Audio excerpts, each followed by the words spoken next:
I feel like I've seen Enlightenment, and I thought it was going to be about levitating and telekinesis, and it's actually just about an increased awareness of how annoying I am.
When we started this podcast, I thought we were going to just kind of be talking about like established stuff. I don't know. I guess we didn't really know what we were going to be talking about, but it feels like a news show now.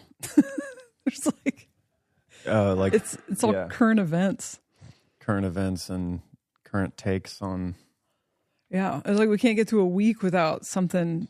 Yeah. I mean, I feel like happening. It's not what we're wanting it to be, but it's almost hard to have a conversation without mentioning half the country's burning or got a hurricane or... I mean, I guess a Mormon in the meth head, we would talk a little bit about like current Mormon news or whatever, but I've largely avoided current events. So the podcast was supposed to come out last night, and we're re-recording it. We just didn't really like the last one. Recording on the day. On the day. I mean, technically it's supposed to come out on Mondays, but it's usually done so far in advance that I put it out on Sunday nights. And so we're not late yet, as long as it's out by the evening. Technically, yeah. If I hurry up and edit it, it's later than our usual early. Yeah, it's funny because we recorded it. What was it, like 4 days ago? 3 days ago? Yeah.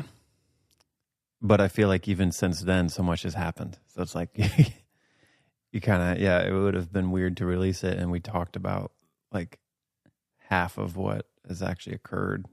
Yeah. I mean, I guess, the fire had occurred or had started, but. Right. So I guess, where do we start? Mark Zuckerberg might be my least favorite villain. he might be he's the supervillain in this. If we're picking villains that we can actually see, my vote's on Mark fucking Zuckerberg, who, the bad Mark, by the way, we have the good Mark here, the bad Mark, who, I don't know if he hired like a PR team or like a stylist or something that was like, maybe if you grow those curls out, people will, you won't look so much like a lizard. You won't have the dead on lizard aesthetic. Fuck that dude. I mean, fuck that dude and his fucking shitty PR tour he's trying to do right now, acting like he learned his lesson. I've never seen anybody more fucking opportunistic in my life. All he's ever done is steal other people's apps. Well, I guess he had the brilliant idea of creating an app where you rate women or whatever. Bitch, rate yourself. You're not even in the top 20,000, lizard boy. Fucking started an app where they rate women or something fucking frat boy disgusting. I hated people like him when I was young. Hated them. The worst kind of fucking people. Those shitty fucking frat boys. And then, since then, what did he do? He took Instagram, which was just a chill photo app. He ruined Facebook. Or Facebook might have ruined it when we all invited our parents onto there. That's what happened. Facebook was pretty awesome. And then we all invited our parents there because we wanted them to just have access to the photos. And then the boomers ruined Facebook. Then he stole Snapchat. He stole the stories from Snapchat and ruined that app. And then TikTok, TikTok's where the fucking revolution is happening. And this worm, not to insult worms, forced Instagram to become TikTok. And it's like this shitty mainstream version of TikTok where, the videos you see on TikTok show up on Instagram fucking 75 business days later. And then he's a part of fucking banning TikTok. Because he gives the government free access and he's just a shill for the government of all the shills. That's why he's not turning right wing. He's just turning who's ever in office. He censored the fuck out of really necessary conversations in the last few years to the benefit of the Democrats. And now that there's going to be a Republican, which same fucking difference, he's now like hard right. He's moving the offices to fucking Texas and he's just slurping the cocks of everyone he can find on the right. Fuck this lizard. My God. You got a vendetta for him. I can't stand this dude. And then he's just like, it's such an obvious PR thing to me where he's like, I don't know, that everything I see of him is like a soft filter. Like they put a soft filter and lit him really well or something. It's so fucking obvious. I feel like, I think the same thing. I didn't watch the whole Joe Rogan interview, but he was just recently on there. I think that's what stirred up a lot of people now because they see that he's trying to play towards the more beneficial narrative now. Right. When he obviously fucked up a lot. And I at first was like, oh, this is cool. He's like coming around maybe. Maybe he fucked up and was censoring people. He thought he was doing something good. Now he realizes that wasn't the right thing for people. And so he's trying to adjust. And so I was trying to have like a good open mind about it. I was like, oh, maybe he's coming around. And then I listened to the whole interview and I was like, oh, whoa, you're really, because Joe wasn't totally allowing him to just, readjust without some kind of accountability. So Joe's like pushing him on certain topics and you could see him like bending out of the way. Like, no, this is trying to really control that narrative. And then I picked up, I was like, oh, he's trying to do some cleanup here and be on the right side. Ooh, interesting timing as well that TikTok is banning now and everybody needs to go somewhere. Where you're going to go? Probably to Facebook and Instagram. So he wants to clean that up. But it was very obvious that it wasn't fully authentic, genuine, like humbling, being like, I did the wrong thing. I want to do the right thing now. It's still these like chess moves kind of. Yeah. And I do think though, at the same time, he did get healthy because I don't know if you knew this, but he got into jiu-jitsu recently. Right. In the last couple of years. And Joe says that if anybody that gets into jiu-jitsu, he actually is stating it that it's like some kind of testing, like that they're really, most people that get into jiu-jitsu get liberalized. And I think liberalized is weird because he seems to maybe making more right moves. But it basically, he's saying it'll humble you and it'll make your politics kind of change if you dive into it. But I think his health, the way he looks glowing now, is attributed to the jiu-jitsu and potentially the whole thing that like Jack Dorsey did. Jack Dorsey like left Twitter, but then he got super healthy all of a sudden. He got into the Jack Cruz stuff about getting your circadian rhythm in line and getting in the sun.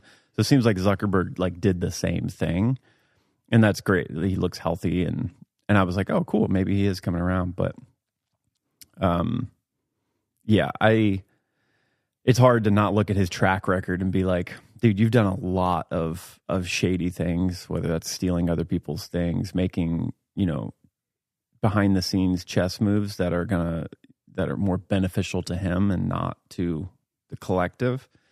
It's hard to trust that this is like something positive, Yeah, and the thing is, I love a redemption arc. I believe people are a moment in time.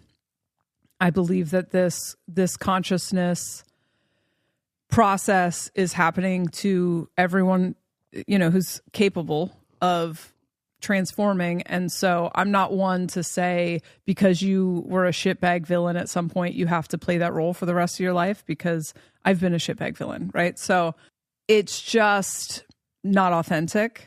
It's very obvious it's not authentic. That temptation to have people take responsibility for things you've done, it's like I'm an extremely forgiving person, but he wasn't taking responsibility. He's like, the government was forcing us to censor. Yeah, no, it wasn't. A lot of blaming. Yeah, no, it wasn't. You are feeding the back door of these apps to the government to maintain your position of power. It's clear as fucking day.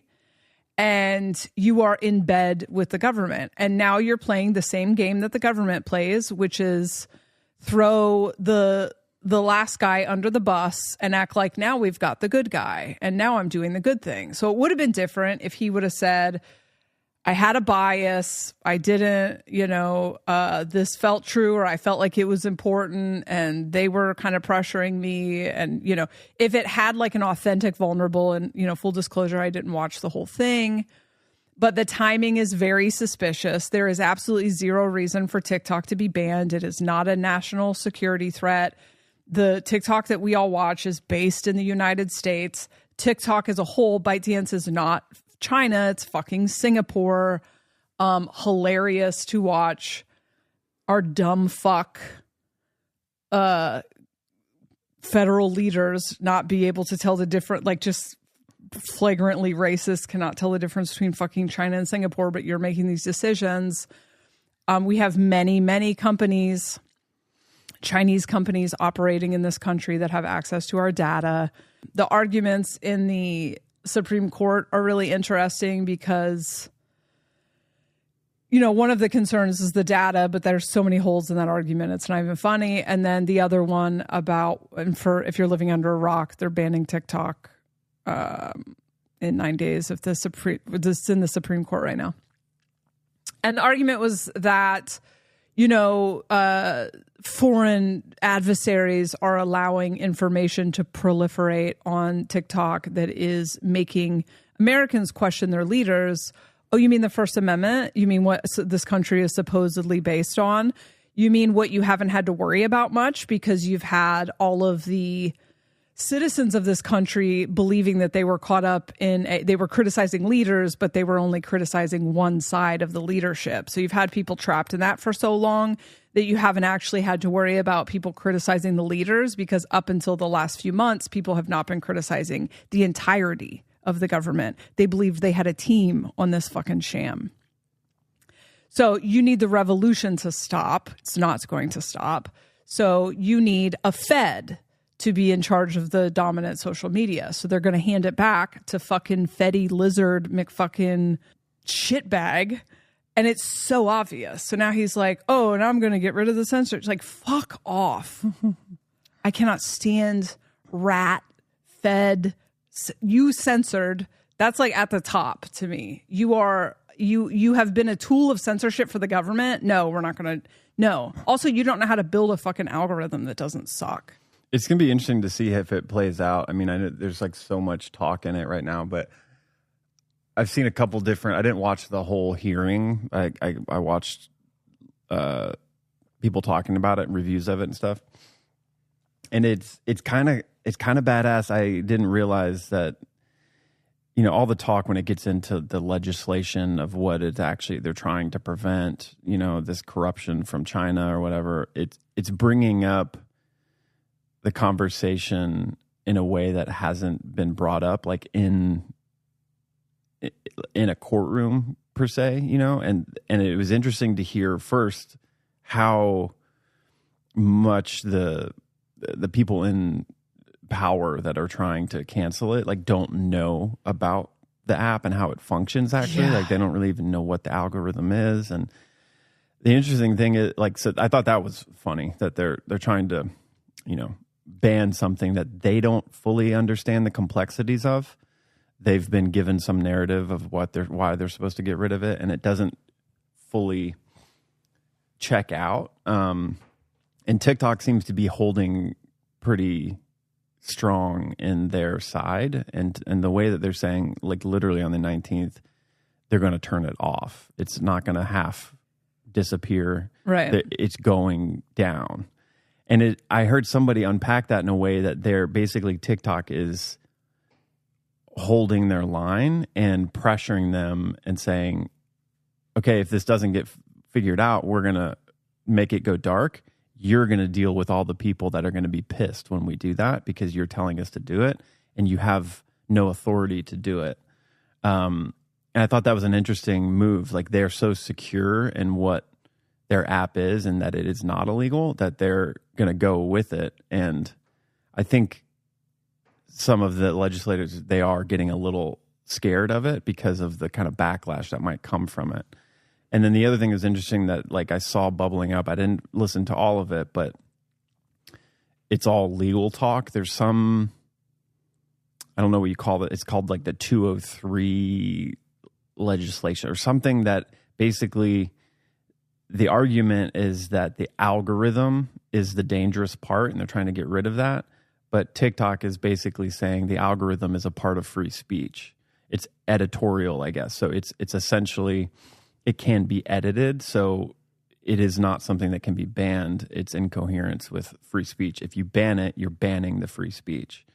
And they're holding to that. And it apparently is checking out. Like I heard a bunch of lawyers reviewing this and going, oh shit, they're actually right.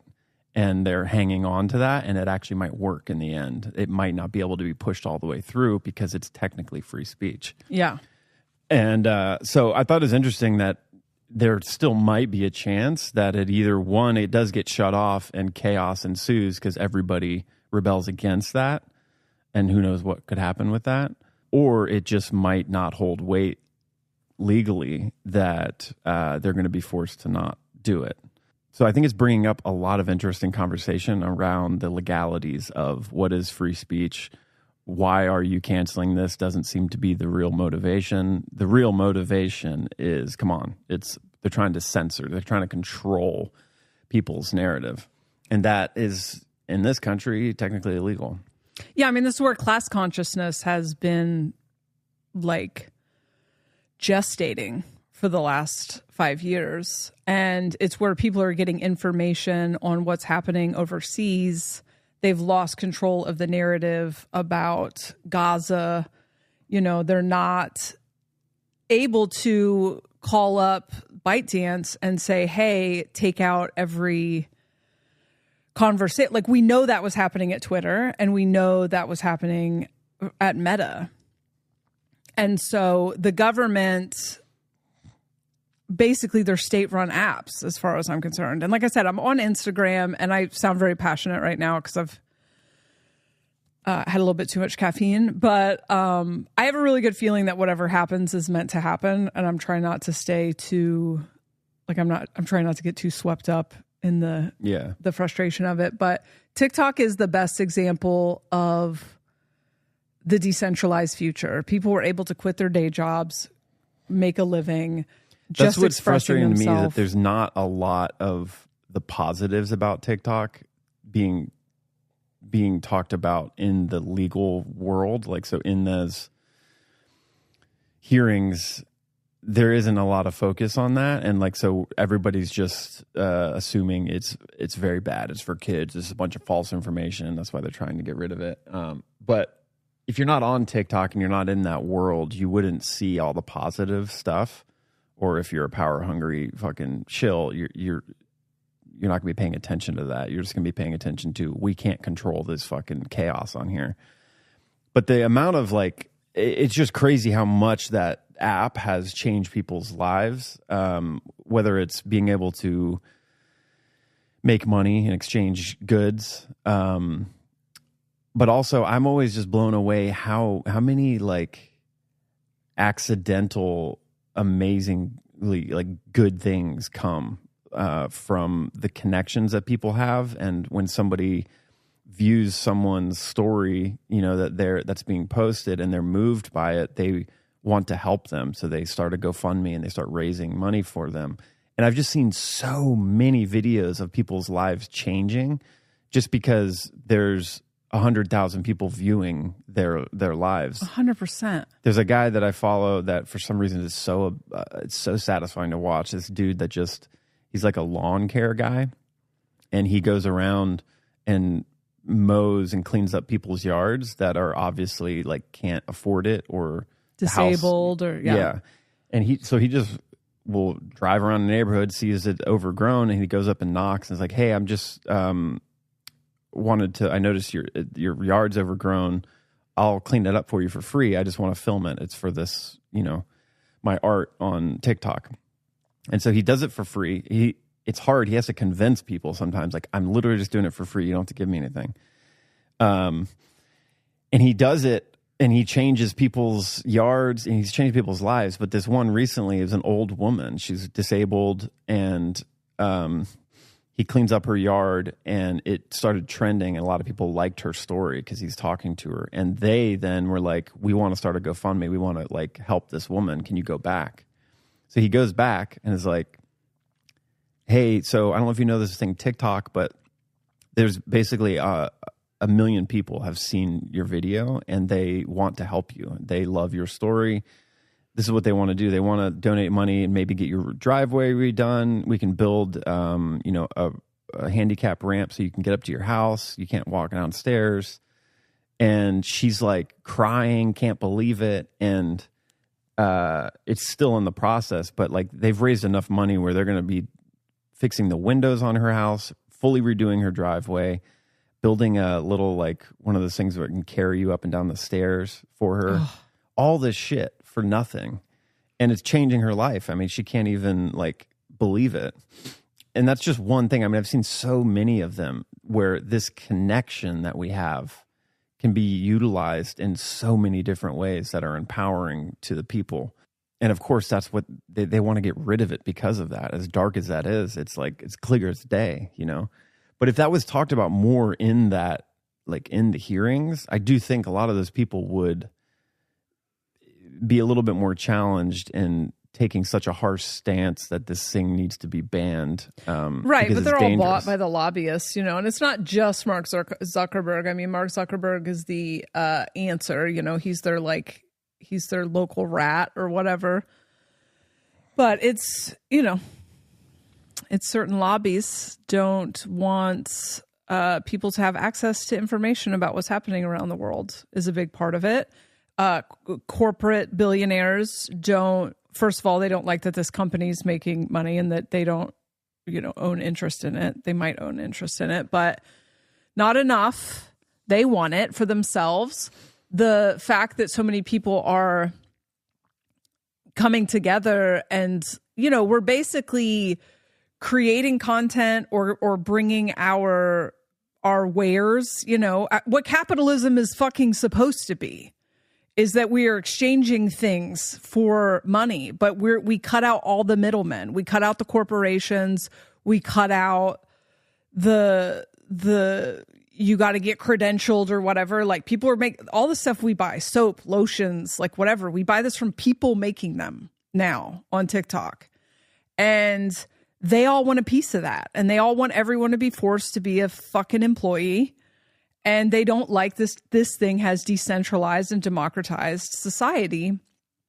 And it's crazy when you have a conversation with someone who's not either on TikTok or listening to podcasts of people who are on TikTok or like at least reels or something.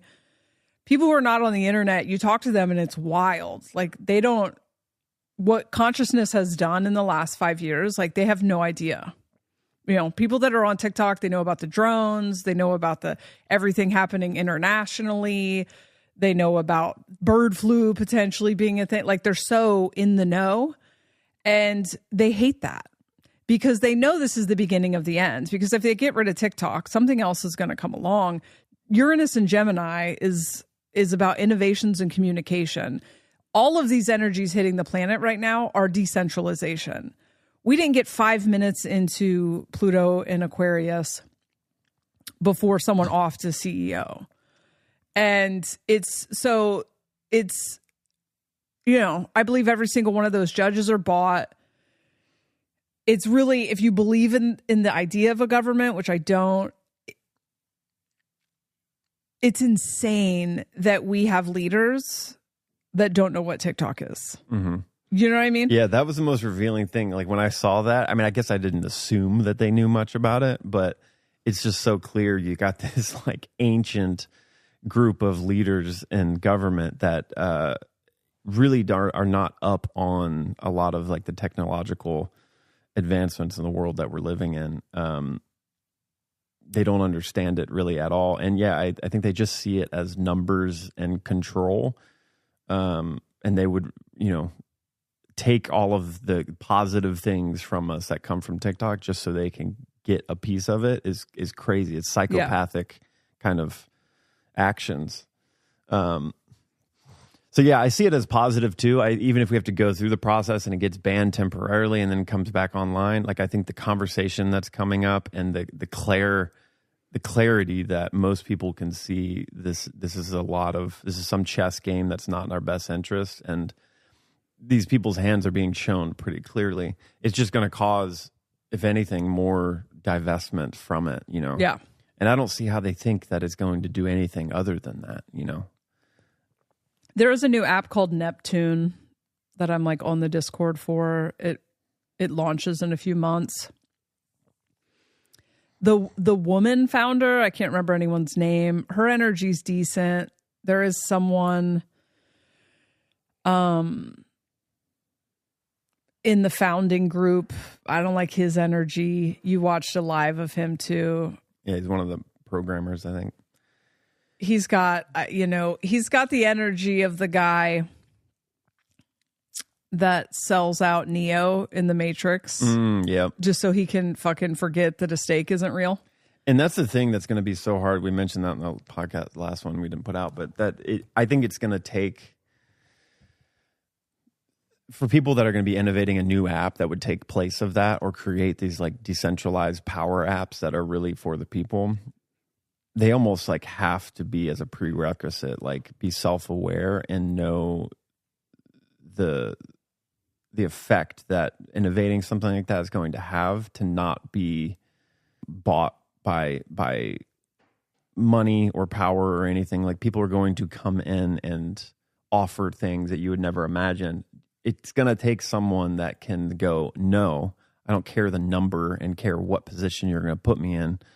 I know what I'm creating, and the importance is to keep it decentralized. Like Bitcoin was like so beautifully done because there is no top person. You can't put that back in the bag. I think it has to be something like that. Or if it is an individual that creates it, they are so sure and strong and not going to sell out. It's like what it's going to take.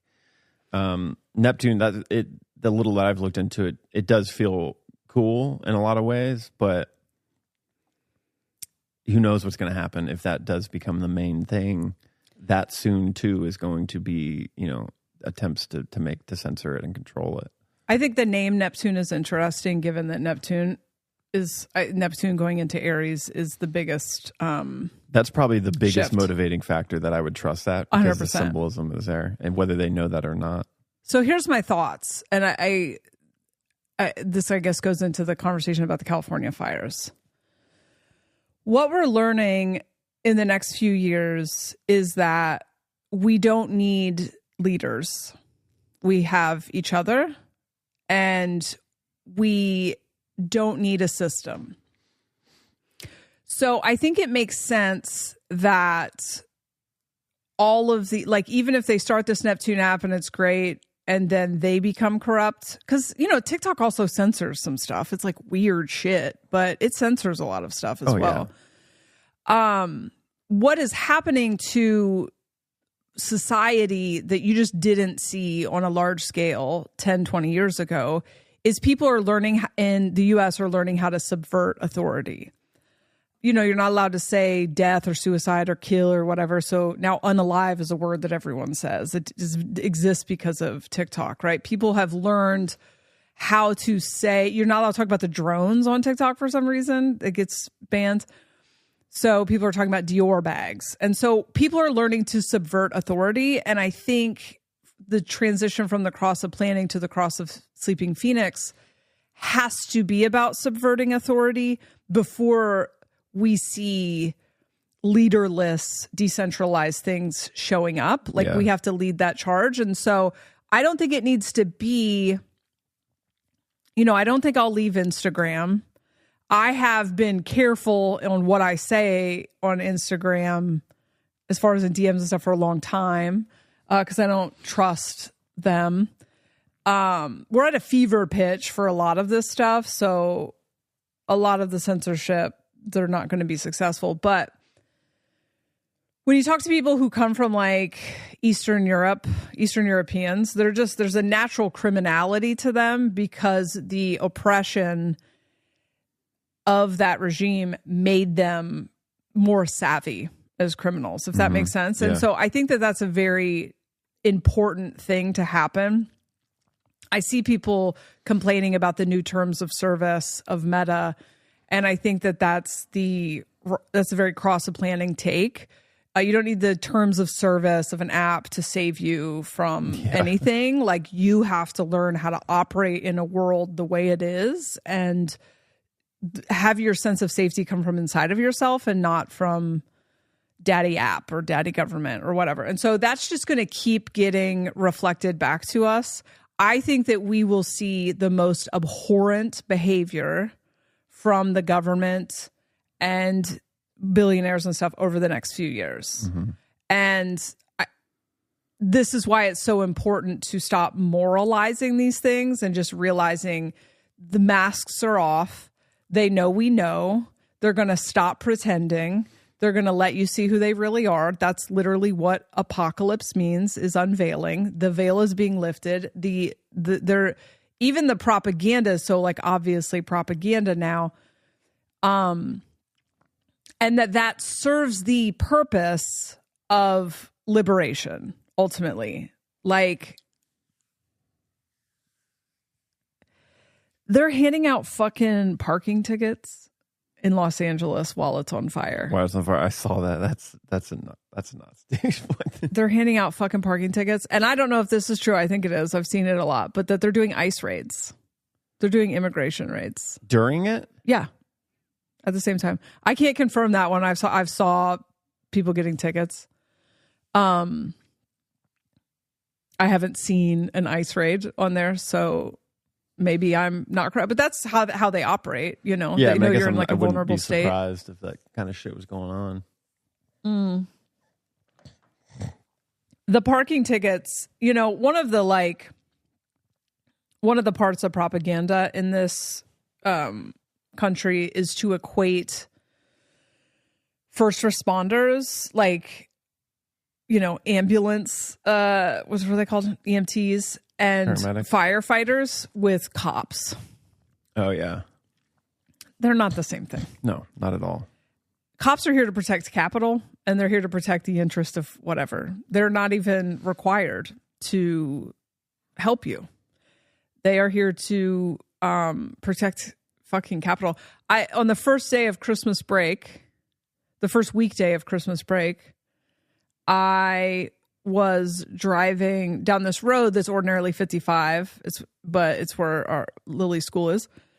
And so for certain times of the day, it's below 55 because there's kids there, allegedly, right? And that's where I got a ticket on the first day of school. There was a cop waiting. The kids were already in school. I know the kids are already in school, but the hours of the fucking flashing light or whatever. Yeah. This motherfucker had a speed trap. It's Christmas break. There are no children in that school. It's a 5-lane fucking highway. We don't need to be going 30 miles an hour because there are no children anywhere near that school right now. And luckily somebody flash their lights, which I love that. Thank you, citizens, for flashing lights when I'm about to drive up to a cop. And so I slowed down, and it was just like, this is a perfect example about how you're not here to protect and serve. This is all about money because you're not protecting children right now. They're at fucking home. Mm-hmm. You're just using the technicality of the law to rack up money for the fucking city or state or whatever. Or just to satisfy your own, like, I controlled, I'm regulating, I'm saving people. Well, they have cops have highway cops. I don't know if this is still true. It was true back in the day, but they have quotas and shit that they need to. Yeah, I've heard that. How does that have? I'm so sick of the system. So the fires in Los Angeles are still going, which I can't even really fathom. The difference, I don't know if you were still making a point. The difference, though, between a cop and a firefighter or a paramedic.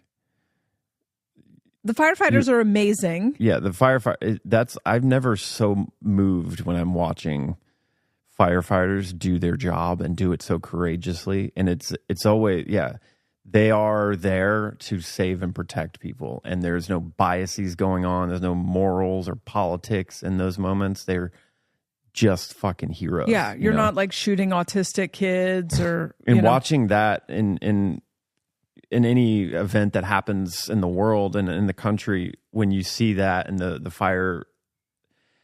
paramedics and the firemen all responding with such courage and just doing crazy feats is the most inspiring thing. Yeah.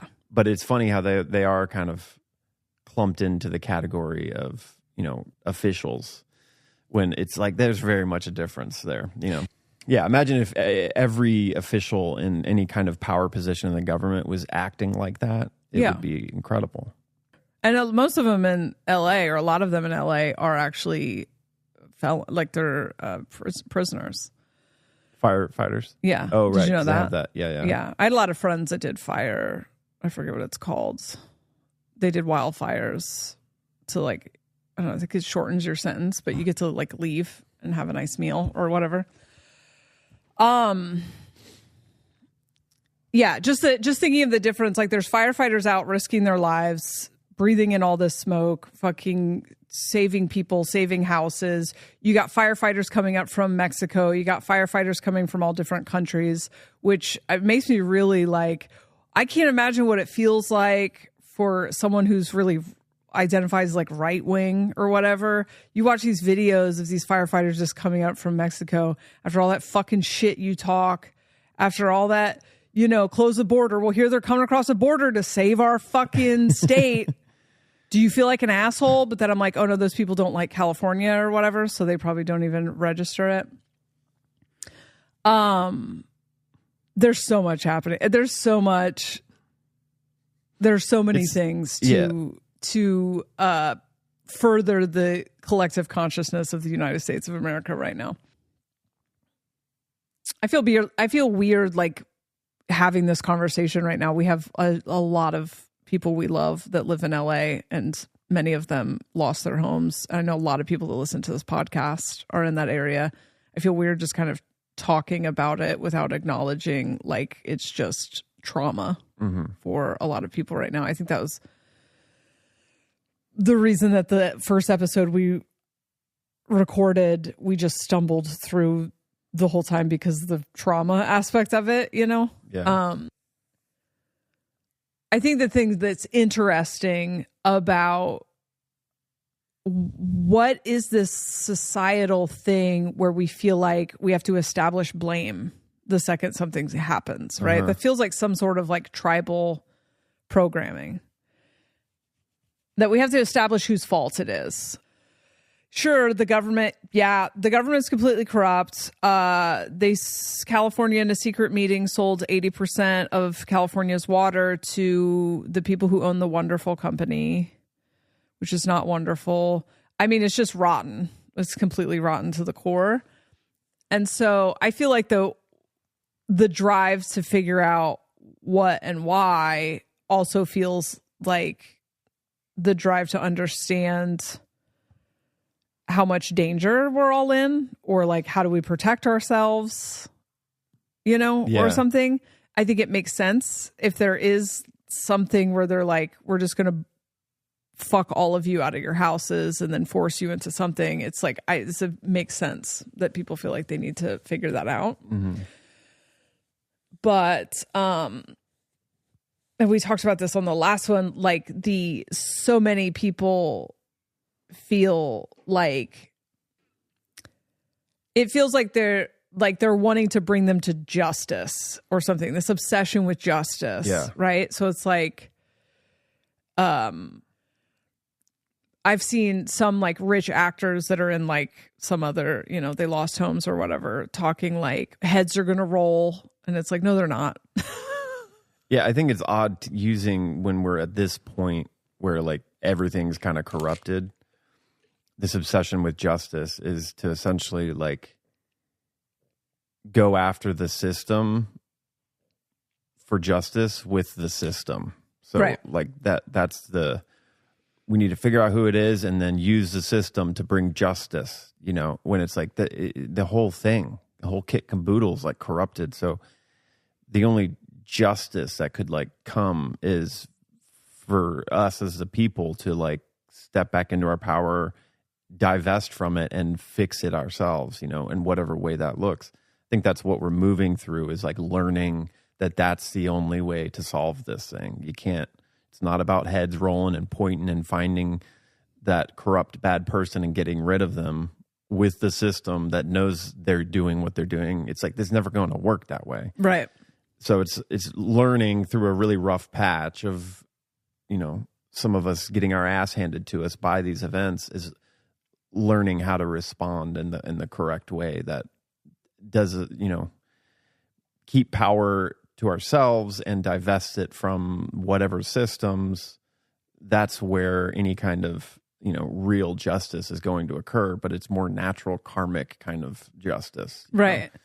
I just think it comes down to like the collective has to pretty quickly learn how to keep themselves safe and keep each other safe, and just divest from the belief that the government or the corporations are here to bring any benefit whatsoever.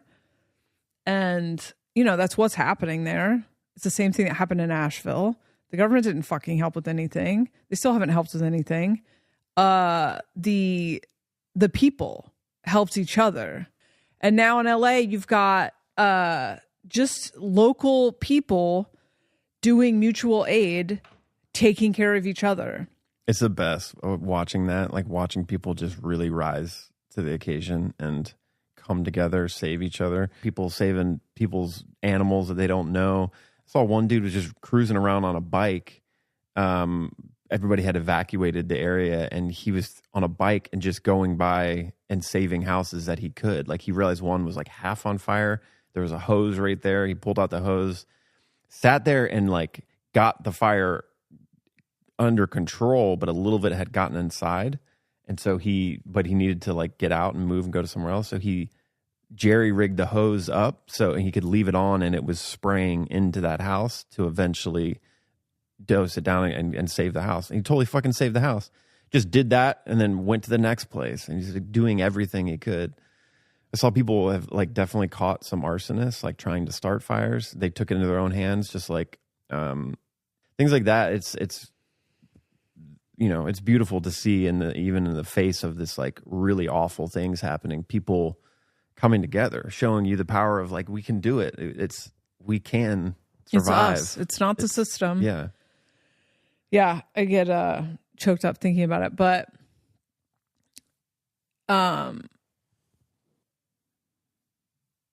the mutual aid, you know, they built donation centers already.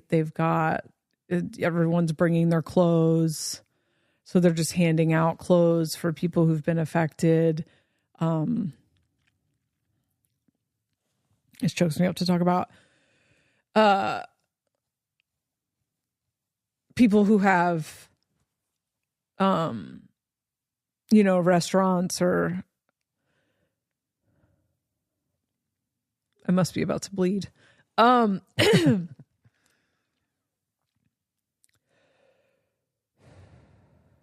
saw a tweet someone sent me that said, everyone loves a feel-good story about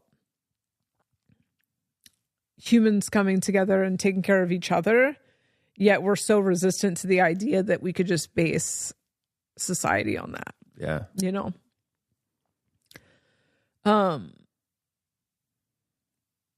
There's because Altadena, where a lot of like generational black families like have been passing their houses down and stuff, burned down. It's obviously not getting nearly as much press as the Palisades. Not that losing your house at any level of wealth is not horrible, but there's just a Google doc going around that is all the GoFundMes, which is, and I've said this for a long time, if I'm going to donate to something, I want to donate to the person. I do not want to donate to a fucking nonprofit where this head of the nonprofit makes $200,000 a year, you know, and you just fucking spend your money on God knows what. We're just seeing it. We're seeing no matter what is causing the atrocities, and I think they're going to keep happening. I think the next couple of years are going to be pretty off the hook, and you just kind of have to assume that you're where you're supposed to be, you know. This is how we will find out that the government is useless, is, you know, the community organizing that can take place on something like TikTok, and they're actively taking it away.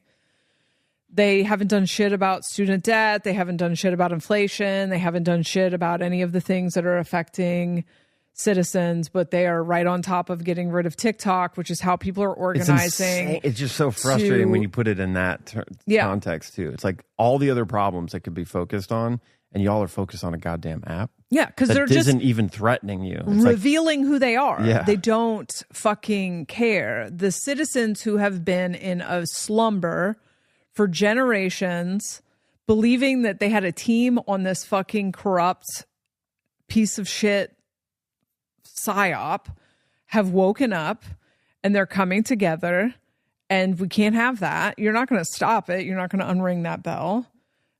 This is just the continuation of them signing their own death certificate. Then you're handing out parking tickets to people who are actively losing their homes. Like, it's if I got a parking ticket, I would just laugh my ass off. I would throw it in the fire. Yeah. I would throw it into my house that's on fire. Yeah, I mean, I get so choked up when I see humans coming together.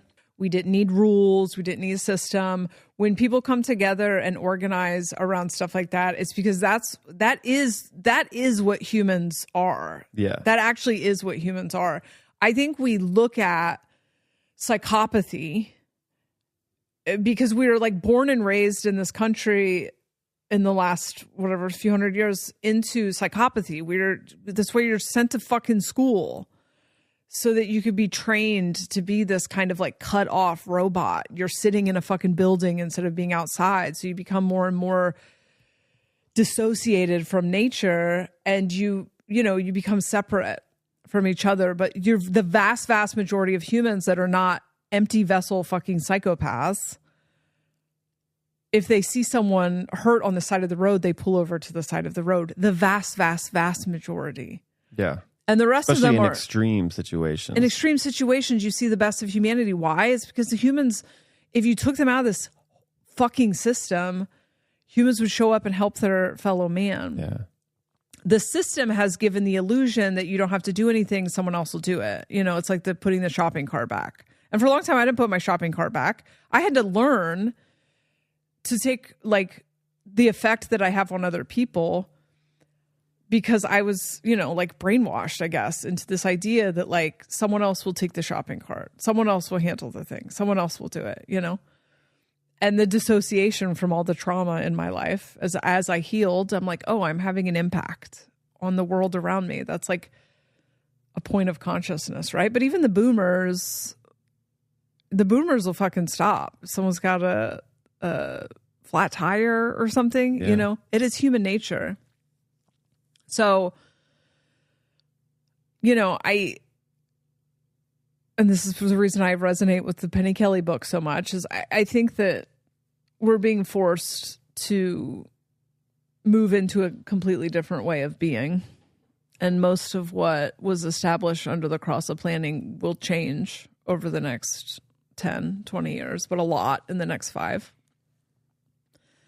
And we will be failed by the system at every turn. And that will force humans to orient, people for whom this doesn't already come naturally, to orient away from the belief that in the system and orient towards a belief in themselves and in their fellow man. We'll have each other. And that will be decentralizing. Yeah. And that is the point of the place we're going. And so, it's horrible. And I feel horrible for everyone who's experiencing this loss right now. And it's not off the table for any of us. And I think that that's important to understand. I mean, we live our lives and have lived our lives for the last 5 years that like, we listen to what our intuition says about where we should be and, don't get too attached to anything, but every single potential we have considered, because it's going to be years and years of unprecedented events. So you think you're not on a floodplain, you think earthquakes don't happen, and that's not to fearmonger. And part of the reason I don't say that very much into podcasts, into microphones, is because I don't want it to be received as fear-mongering. And I don't think people need to prep to death. But having an open hand with whatever is coming and just trusting, and this is why I think that human design is here right now and why I think it's so important, because the only thing that we will trust in the future is our body truth. And so whether you're splenic or, if you're splenic, it's like, what's your first instinct? If you're sacral, it's where do you want to be? If you're a mental projector, you need to bounce it off of other people. If you're emotional, you need to go through your entire emotional process till you have clarity and go to where you need to be. And we're going to start thinking outside the box. I think people will become more communal with chosen communities soon. People will, platonic life partners, covens of single moms living together. I think that people are going to start innovating in the space of like what it means to be community or what it means to have a partner in life or whatever. And, this for survival, but that's going to move us to a different type of consciousness and a different way of experiencing being a human. But for us, it's like, yeah, we believe that intuition has brought us to where we are safe. But if for some reason we weren't safe if we did experience some form of natural disaster or something, or just assume that we were supposed to experience that, whether it's because we're here to help other people, because we needed to understand something about that experience, I don't know. It's so hard to talk about. That's why I wanted to delete the last one, and now it's happening again. Yeah, it's hard because it's a sensitive topic, but it's also like pretty important topic to try to get our eyes and ears on and understand, It feels like I get this sense every now and then, I mean, with so much chaos that's occurring and so much expansion for a lot of different people, but then also at the same time, a lot of like destruction and letting go and the changes that are occurring that people resist. It's painful. But I get this feeling that like overall there's this, like everyone is in this kind of, they're waking up, they're kind of coming to, but they're in this like catonic, half asleep, half awake kind of mindset, and starts to get get a little bit of a momentum, and like they're feeling like they're understanding themselves. There's growth, there's like deconditioning, and then something occurs in the reality that is like a sleep drug. It tries to put you back to sleep. Like you kind of fall out of that again, and then you go back into feeling like a victim, feeling like there's nothing I can do to change my world, and falling into depression and whatnot. And then you slowly start to get it back again. You read a book or something, you do some self-work, and then something else happens and you get, lulled to sleep again. It feels like that's what we're all doing, like, and we're all at different levels and get affected differently by the like kind of sleep drugs that are being pushed into the matrix to, get us addicted to and kind of divided. But more and more people are starting to really, sustain that catonic state and starting to become more and more lucid during those attempts to kind of put us back to sleep. Right. But it's still very like abstract and weird and hard to ground in, because it just takes time. And I think we do have to experience this change in a way that could be kind of painful and hard, but it's, to learn how to detach from the old system and the authorities and embody it. It just takes a bit. But right now, it's felt like that in this last couple months, where people are really starting to come to and sustain that state of, at least at minimum, like questioning anything authority says, and starting to, probe for the truth inside themselves. That's all it takes, is everybody just staying lucid in it, and we'll be there, Yeah, it's I do feel very positive about the energies switching from earth and water to the background frequencies to air and fire, because it's just less emotionally heavy and it's more innovative. The 2020 to 2025, we experienced all of these difficult things, but the energy was like emotional and grounded, and that can be restrictive. It was restrictive. And, there can be a lot more chaos with the fire and the air, but there's also going to be like passion and innovation and a levity. There just kind of is a levity and a kind of a zoomed out. Air energy is much more like, it's, it can be easier to think than feel. Yeah. Sometimes, given. But so when I say I'm excited for these energies to hit, I'm excited for the impact I think they're going to have on human consciousness and the innovation that it just feels like we'll have gas in the tank to start creating something new.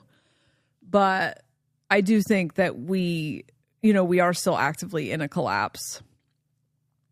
I think we're further in it than we understand, because to an extent, when you're experiencing deep trauma, you're kind of in a little bit of shock. And so the like collapse is here. It's upon us.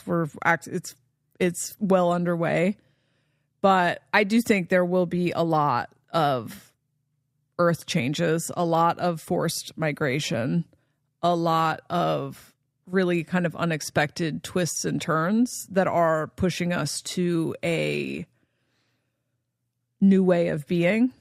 And I'm always careful when I talk about that publicly, because I know that it can just immediately go to like fear, like a fear place. And that's not the point. The point is hopefully like empowering, like when these things come, you don't have to be surprised, you know?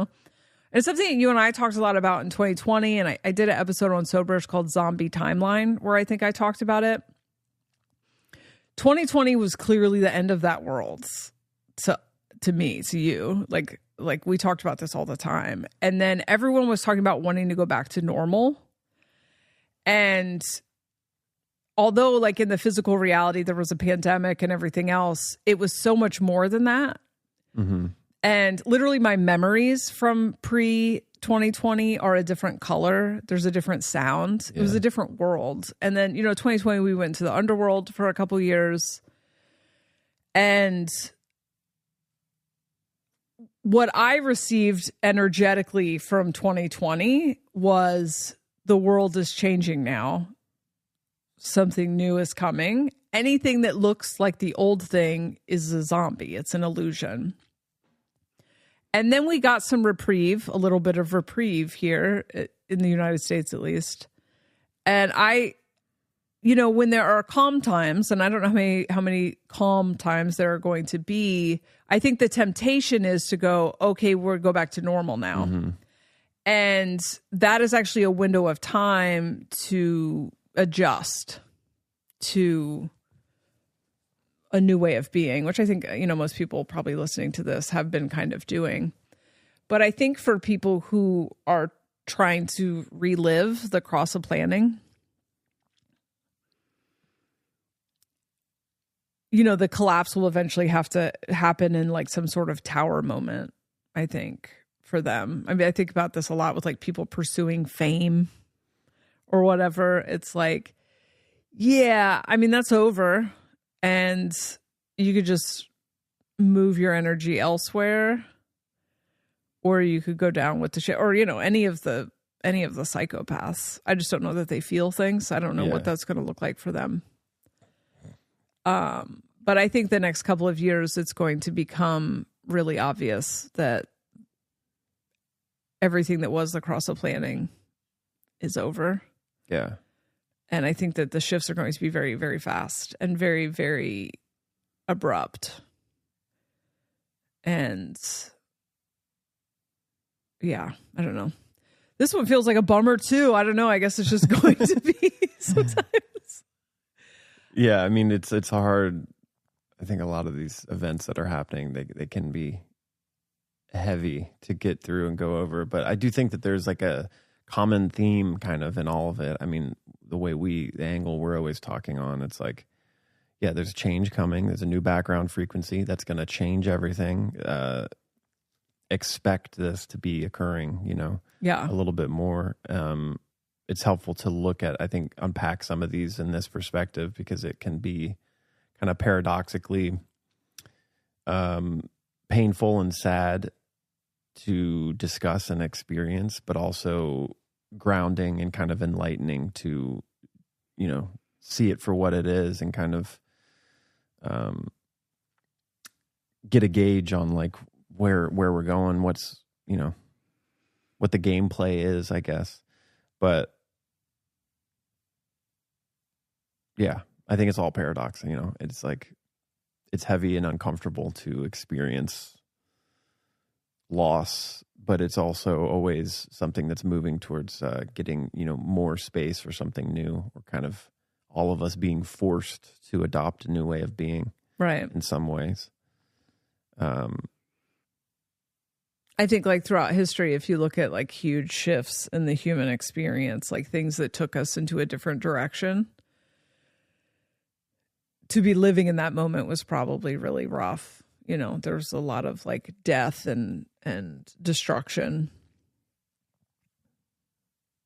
So it's interesting to be like conscious in this moment, and to understand from a consciousness standpoint, there's not really a morality to it for the imagination that just wants to experience things. There's not really a morality to it.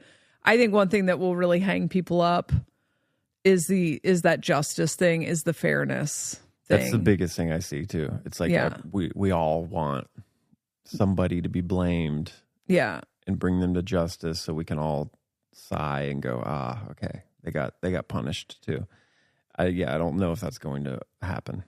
The age that we're moving in, the age that we're in, is that the system is here to take care of you. And that the system is, we are all a part of the system, and I bring my thing and you bring your thing and whatever.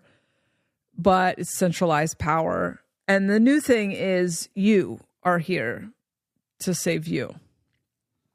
And so knowing that every single thing we experience is teaching us about our own power, because that's what the human imagination wants to experience now, is its own power. So therefore it makes perfect sense that it's just going to be nonstop betrayal by leaders, and we will find out about our own power, and that doesn't mean we don't help each other, but that's not a system. Do you know what I mean? There's no system to the mutual aid that's happening right there. That's just humans showing up and helping.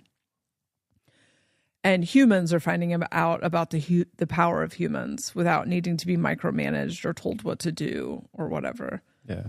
And so just like keeping our hands open to like whatever that looks like for me, whatever life experiences teach me about my own power, I'm open to receiving them.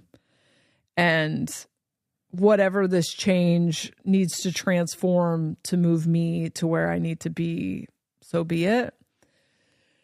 It's just a more empowered way to be.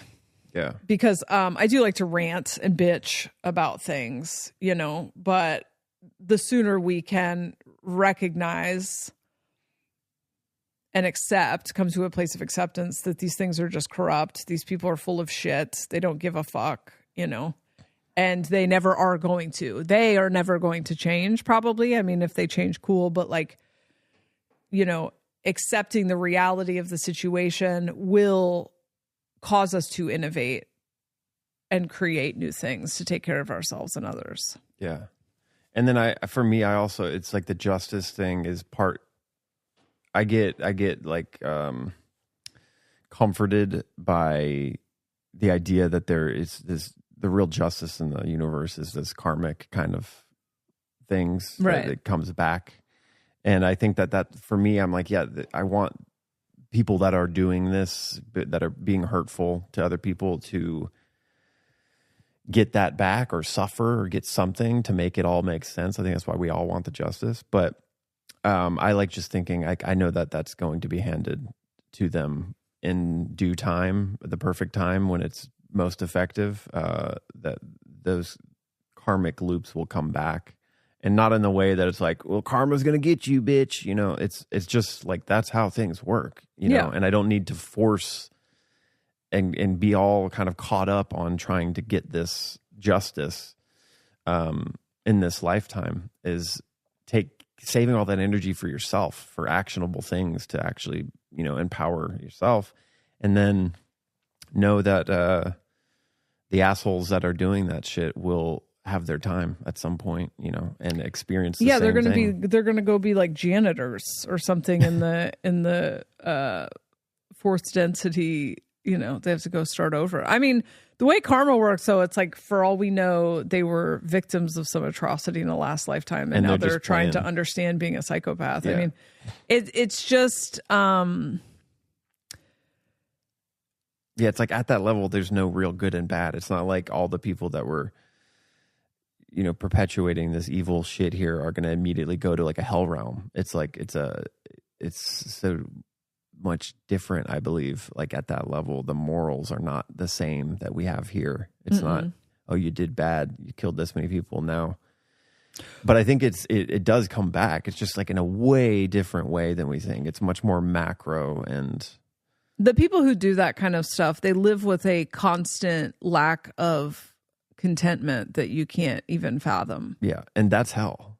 It's hell. They're living in hell right now. They might seem happy, but there is a sucking tapeworm inside of their soul that tells them that they just need to find. I mean, it's a horrible life to believe that the material realm will bring you the sense of wholeness that like those people never know peace. They don't know peace. So they might be driving a Bentley and, you know, have 10 mansions or whatever, but like they have all that stuff because they're trying to find something outside of themselves that doesn't exist outside of you.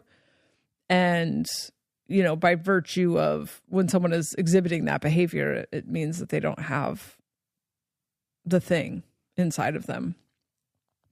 And so that alone, you know, is punishment, I guess.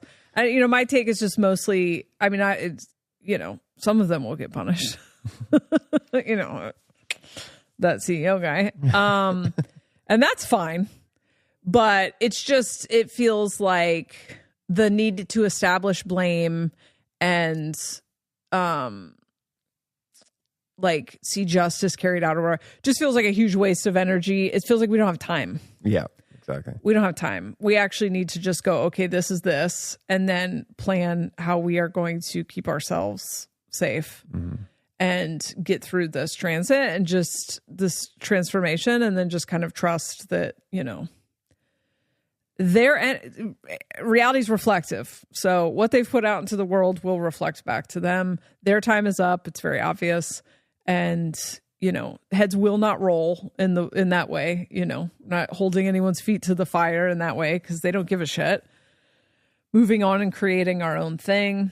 And then, you know, I think for a while there will be active attempts to shut it down like TikTok, but there will be another something like TikTok if TikTok gets shut down. Everything feels so up in the air. It's fucking the inaugurations in 7 days. I can't even fathom. Yeah. None of it feels real. So I don't know. Yeah. We'll see. This is going to be 2025 is maybe going to be the craziest year of our lifetime up to this point. I keep seeing that a lot in astrology. Buckle up. And the thing is, the human consciousness is elevating at such a rapid pace that you can't even really kind of predict from where we're at today, because you can't predict what human consciousness is going to do. Yeah. All right. Well, I don't know. I'm not even going to edit this. I'm just putting it out. So hope it didn't suck. All right. Bye. See you later. Bye.